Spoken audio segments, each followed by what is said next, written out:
Olá, gostaria de dar as boas-vindas a todos neste Congresso Internacional Movimentos Docentes e agradecer, né, pela oportunidade neste grandioso evento. Vou fazer aqui uma audiodescrição, né? Eu tenho o cabelo levemente loiro, né? Estou usando uma blusa marrom, óculos preto, estou com um fundo marrom aqui no vídeo, né? E meu nome é Cristina, eu sou doutoranda pela Pontifícia Universidade Católica de São Paulo, a PUC, né? Fazendo doutorado em Educação Currículo, né? E uma colega que está fazendo parceria neste trabalho aqui é a Elizabeth dos Santos Tavares, que possui pós-doutorado pela Universidade Henrique José Varona, em Havana, Cuba, né? E a temática do nosso trabalho é metalinguagem e currículo, né? A educação como direito humano do sujeito em construção. Tá? Então, nós propomos aqui neste artigo evidenciar esses sistemas de ensino aí que estão presentes, né, com marcas de exclusão social ainda muito, né, exacerbados nos nossos sistemas de educação, né, pensando aí também, a gente vai fazer uma análise reflexiva sobre todo esse processo histórico, político, que ainda se apresenta, mediante um modelo de escola ainda tradicional nos dias de hoje, e como a educação um campo de disputas, né, frente ao modelo educativo hegemônico. Então, a gente vai falar um pouquinho da contribuição da metalinguagem nessa proposta de currículo, pensando numa concepção de uma educação libertadora, uma educação como direito humano, né, do sujeito em construção. Essa é a ideia. Então, o que nós percebemos aí na história educacional brasileira, nos sistemas de ensino, né, quando a gente se reporta aos preceitos históricos, ideológicos, né, a gente percebe as relações de interesses que já ocorriam, né, mediante um sistema de ensino estatal, absolutista, né, aos efeitos dessa política liberal e hoje neoliberal, conforme a gente evidencia em vários estudos, de uma burguesia, né, que em épocas anteriores históricas ergue a bandeira de uma educação para todos, mas que na verdade a gente percebe aí efeitos tendenciosos de jogos de interesses, né? Proclamando um direito à educação que na verdade se buscava o quê? Um sistema de educação fabril, né? Procurando uma produção desse sistema com expansão das colônias naquela época, né? E aí a gente percebe essa pedagogia vertical já pré-existente em modelos históricos que caminham aí por meio de um discurso ideológico, né?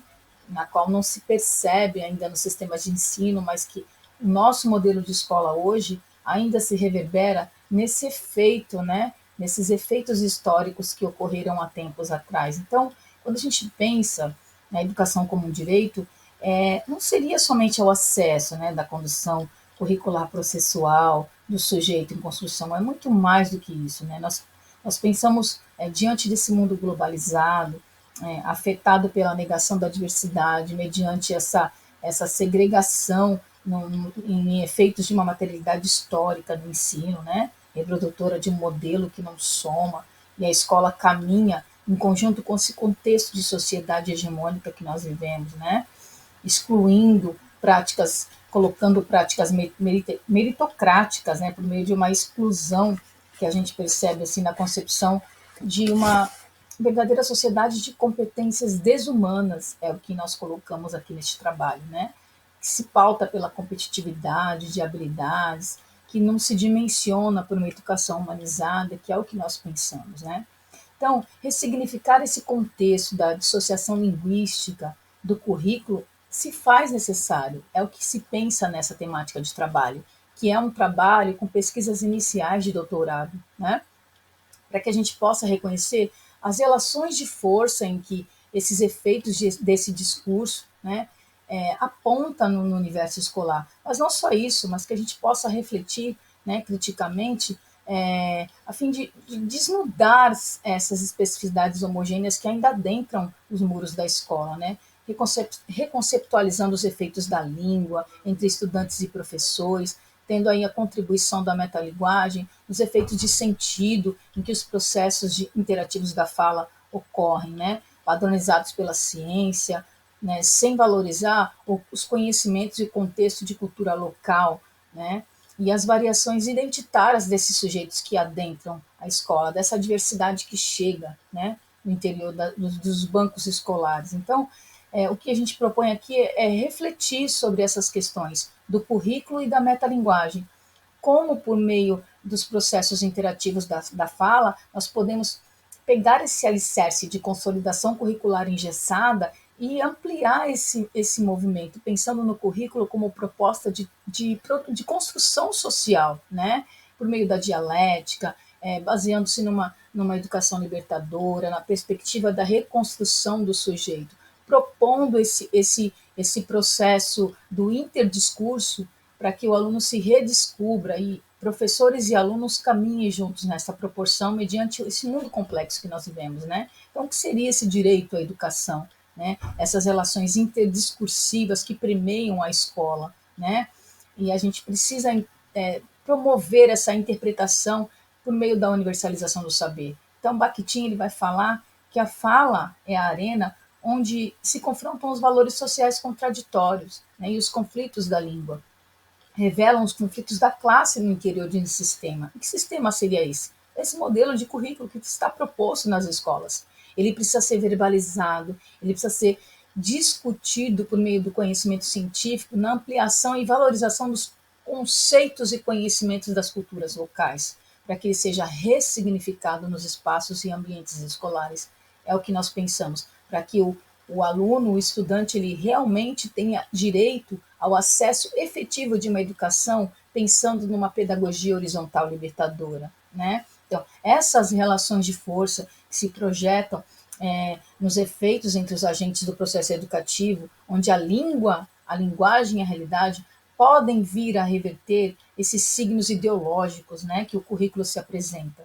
Então, quem é esse sujeito em construção? Nós questionamos, né? O que ele busca? Qual a sua representatividade coletiva? Né? Nos processos interativos do ato pedagógico, o que se decodifica nessas interrelações entre os sujeitos que compõem esse conhecimento e que participam ativamente desse processo da construção do conhecimento?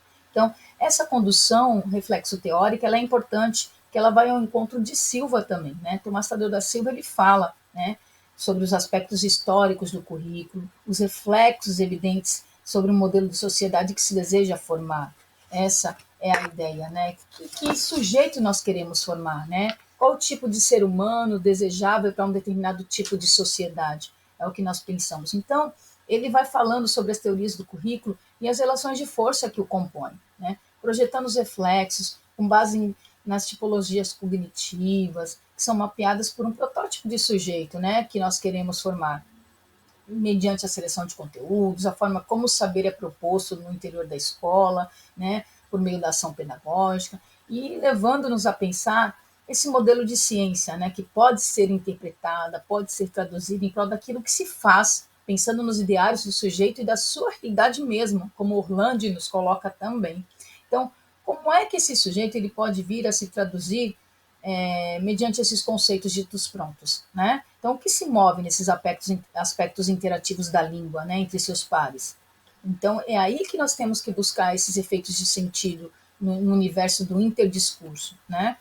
Então, o currículo tradicional, ele carrega ainda consigo o que Nova critica, né? Que ele questiona quando ele fala de um documento, de uma obra escrita por Dewey, né? Meu Credo Pedagógico, que foi escrita há mais de um século atrás. E lá nesse documento, Dewey vai falando que modelo de escola nós desejamos, né? Como o aluno deve se formar por meio dos aspectos do conhecimento, do fazer pela experiência, por meio das interações coletivas, né, discursivas, sendo o ensino envolto num prospecto de democracia, né? É uma escola proativa, dinâmica, do sujeito em construção. Então, Nova vai questionar por que um documento escrito há tantos anos atrás, há mais de um século atrás, ainda a escola resiste a esse modelo a essa forma de trabalho pedagógico no interior da escola, né? De uma forma que o cidadão se constitua como autônomo, como proativo, para que ele se adentre um contexto de sociedade em que ele possa se mover criticamente, né? A escola ainda se pauta num modelo que numa forma que não é correta, que não é a forma correta para que o cidadão ele se constitua como ser humano na sociedade. E os processos interativos da língua vai ajudar a desconstruir esse modelo de currículo, né? Então, Nova ele questiona, né? Essas propostas curriculares que ainda existem, conservadoras, ainda se medem em dias atuais, sendo que nós temos modelos como Dewey, por exemplo, de mais de um século atrás, que poderia ser direcionado também agora, né? E Ponce também vai falando, né, sobre as dimensões do currículo, como um território de disputas políticas, né? Na educação das crianças, dos jovens, dos adultos, nos levando a refletir esse conceito de disputas, né, mediante esse reflexo da desigualdade em amplo sentido, né, pensando na imposição de uma formação voltada para o mercado mesmo, de um currículo hegemônico, padronizado, que não reconhece as culturas que adentram as escolas. Então, o que se perpetua nesses efeitos dos sistemas de ensino, eles predominam, eles precisam ser reinterpretados, né? Porque nós precisamos sair do campo discursivo e analisar os reflexos desse interdiscurso, desse modelo de currículo que está posto, né? Que ainda se força a adentrar nos espaços escolares e permanece ali, né?